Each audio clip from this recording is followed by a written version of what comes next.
ñoom waa APR ñi nga xam ne ñoo fi nekkoon pendant 12 ans waratuñoo nekk ci seen politique bi di wax seen parti bi dañ ko war a dissoudre ci yoon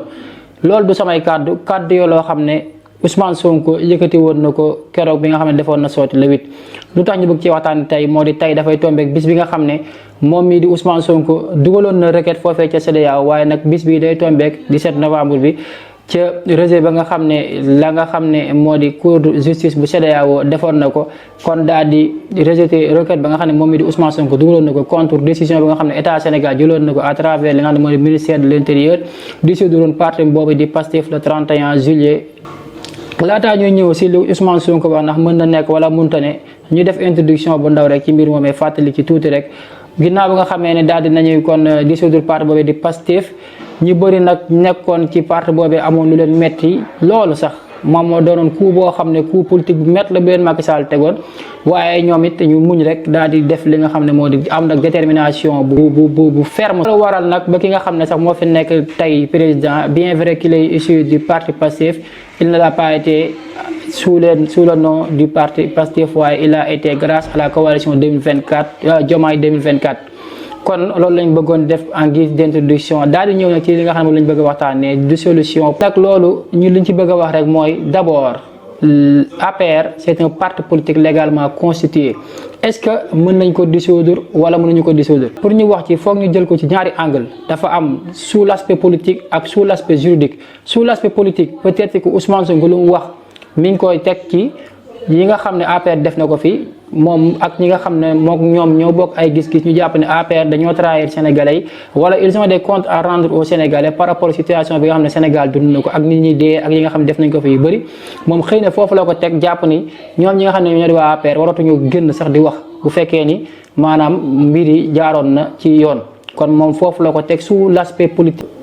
par rapport ak répression bu métti bi nga xam ne état bi doon na ko teg ñi nga xam ne ñooy parti Pastef ak képp ko xam ne ànd woo nga ak Pastef sa jamono joojee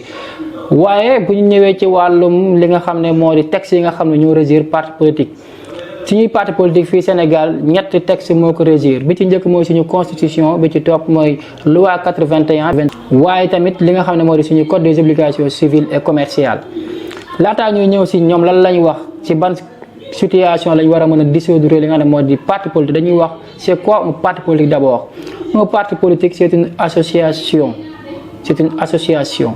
bañ na ko sax ba mook association yi ngay dégg ñoo bokk ni leen régiré sauf que y a un élément clé qui différencie le parti politique des autres associations c'est la conquête du pouvoir. association la boo xam ne li koy dissocier ak yeneen association yi moo di dafa am li nga xam ne moo di mbëbët vers dem conquête pouvoir. association la boo xam ne dafa am ay membres am statut am siège am objet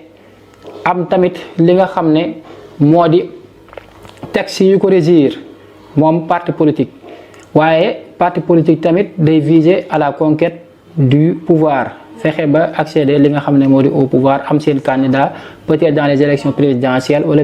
élection législative wala élection locale élection bu mënti nekk en tout cas suffrage universel doo dégg mukk ñu wax association tel mais parti politique la ñuy wax kon loolu mooy li nga xam ne moo di parti politique. kon ci gàttal am na yenn critères yoo xam ne bu ñu ci duggee day gën a technique mais ci gàttal loolu mooy parti politique. kon ba tey bokk na ci li nga xam ne moom la ñuy encadrer parti politique dañuy tere parti politique yi ñuy identifier wu ci benn race wala ci benn ethnie wala ci benn religion wala ci benn secte wala ci benn sexe wala ci lu mu mënti nekk maanaam dañuy tere par exemple parti politique boo xam ne day ñëw ne moom day identifier wu par exemple à l'islam xam ne par exemple day bañ ne membre am yëpp par force da ngay nekk musulman pour mën fa bokk wala yu demee noonu wala képp koo xam ne du musulman bu ñuy si parti dañ koy dàq loolu dañ koy tere. warul identifier par rapport benn sexe benn parti boo xam ne daan ay góor kase la wala parti politique boo xam ne ay jigéen kase la loolu yoon mayewu ko waaye parti politique warul identifier benn race wala benn ethnie mënul jékki-jékki ne parti politique bi kat pour joolaay kase la wala parti politique bi pour séeréer kase la wala parti politique bi pour tukulóor kase la parti politique bi pour olof yi kase la bii pour lébu kase la déedéet loolu tamit yoon da koy tere waaye tamit parti politique warul identifier ci benn secte peu importe la nature de cette secte dafa nekk parti la boo xam ne légalement constitué am ay statut comme ni ma koy waxee woon sànq am siège am objet am li nga xam ne moo di ay membres fondateurs amit ay membres léegi bu ñu jógee ci loolu ñu xool ci yan cas lañu wax ni parti politique mën nañ ko dissoudre. Parti politique ci gàttal ci région mën nañ ko dissoudre bu fekkee ne par exemple ay financement am da koy jot à l'étranger bu ñu demee ba établir que le parti politique par exemple li koy ay financement am day jot li nga xam ne moo di financement venant de l'étranger wala des étrangers yoo xam ne ñu ngi ci dëkk bi ñoom ñooy financer parti boobee loolu dañ koy tere parce que pourquoi je m'explique parce que bu fekkee parti politique la boo xam ne fii la nekk ci réew mi di Sénégal am ay étrangers yoo xam ne ñoom ñi ngi France wala ñu ngi Italie seen intérêt par exemple Sénégal mënuñu ko jëmmal mënuñoo dox jëm ci dañ koy jéem a jaar la ci ay yenn organisation par exemple léegi nag bu ñu bàyyee parti politique yi financement bu ñëw ñu jël ko rek mën nañuy nekk fii ay lobby di leen financer te bu boobaa bu ñu fexee ba toog tamit mën nañoo sacrifier wala mën nañoo jaay li nga xam ne moo di intérêt Sénégal parce que li olof di wax ku la àll ay bët moo lay wax fa ngay xool loolu moo tax bokk na ci li nga xam ne dañ koy tere parti politique yi muy ñu am financement yoo xam ne day jóge à l'étranger waaye parti politique bu fekkee ne par exemple ci ay statut respecté wul yenn disposition yi wala yenn démarches yoo xam ne parce que par exemple parti politique chaque année war na dem di renouveler bu fekkee ne membres yi tamit dañuy dem ba changer war na dem di ko yóbbu di ko leeral ca yoon bu fekkee defu ko wala tamit bu fekkee am na ay modifications yoo xam ne mi ngi koy apporter ci ay statut bu fekkee ministère de l'intérieur dafa opposé wu ak loolu mën na tax ñu dissoudre li nga xam ne moo di parti politique waaye tamit parti politique mën nañ ko dissoudre bu fekkee ne dafay def ay prise de position wala par rapport ak action yi muy tegee mu daal di aller à l'encontre de li nga xam ne moo di l'objet bi tax a jóg parti politique par exemple muy woote à l'insurrection wala trouble à l'ordre public wala muy violer yenn principe yi nga xam ne moom mooy bànqaasu réew mi yi ci mel ni démocratie réew mi wala li nga xam ne moo di caractère républicain bi nga xam ne Sénégal nekk na ko mu waaye tamit ba tey bokk na ci caractère réew boobu muy caractère laïque parce que le Sénégal est une république laïque parti politique dafa war a respecter yooyu principe yooyu nga xam ne dañoo fondé li nga xam ne moo di les bases de li nga xam ne moo di suñu réew mi di Sénégal di l'état du Sénégal kon yooyu état bu fekkee ne parti politique bi respecté wu ko kon day koy mën a dissoudre bu fekkee ni daal nañuy constater ni par exemple de ces éléments n'a pas été respecté par li nga xam ne moo di par le parti politique mën nañ koo dissoudre. mooy l'ensemble des situations prévues par nos textes pouvant conduire à la dissolution de parti politique kon yooyu la bu fekkee ne par exemple comme yi ñu cité nii parti politique bi respecté wul le caractère souverain de l'État souveraineté unité politique wala respecté suñu institutions yi ci seeni statut seeni pouvoir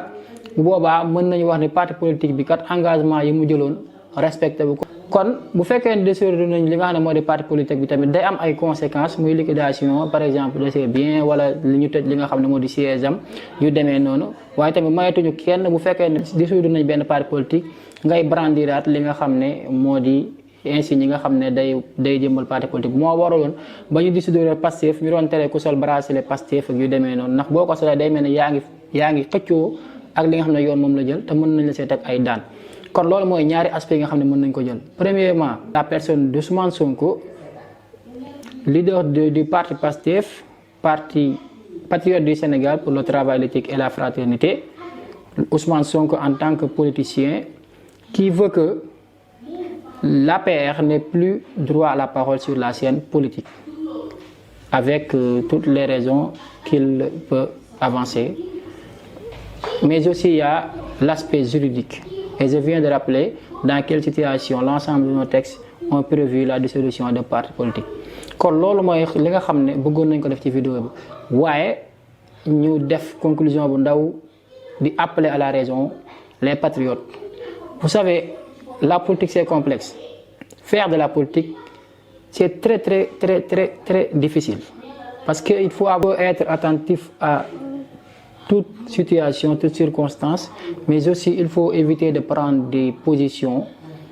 sans pour autant faire la réflexion ou une analyse approfondie de ce qui se passe. Actuellement, on voit que la plupart des patriotes sont en train de critiquer sévèrement même le président de la République, Bassirou Diomaye Faye. D'ailleurs, même sur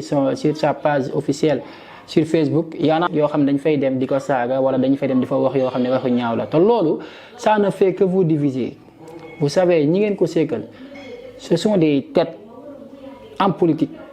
parce que depuis des années ñi ngi ci seen politique ñi ngi ci champ politique sénégalais xam nañ ni politique du doxee actuellement toutes les armes sont activées pour fexe ba Pastef affaiblir te lii affaiblir Pastef bokk na ci ñiy jaar ñi faral Sonko ñi jaar ni faral Diomaye kon actuellement en tant que un bon politicien li ngeen war def mooy dal chaque jour ma wax Pastef seeni membre daluñu instant bi ñëpp yéen a ngi pëcc xoo ku ne jaar ni Ousmane Sonko waxagul te pourtant c'est lui le leader du parti Pastef demain il pourrait sortir wax benn wax boo xam ne day atténuer lépp comme si de rien n'était wala mu génn yéen li ngeen position yi ngeen jël di dal Diomaye mu jël le contre-pied te dans ce cas da ngeen obligé di ko toppaat kon ñu teeyaat bu baax te xam ne politique dafa ànd ak dal bu baax kon loolu lañ leen fas yéene indi di leen fàttali ngeen abonné activé cloche aimé vidéo ba joxe seen xalaat seen commentaire seen Al 24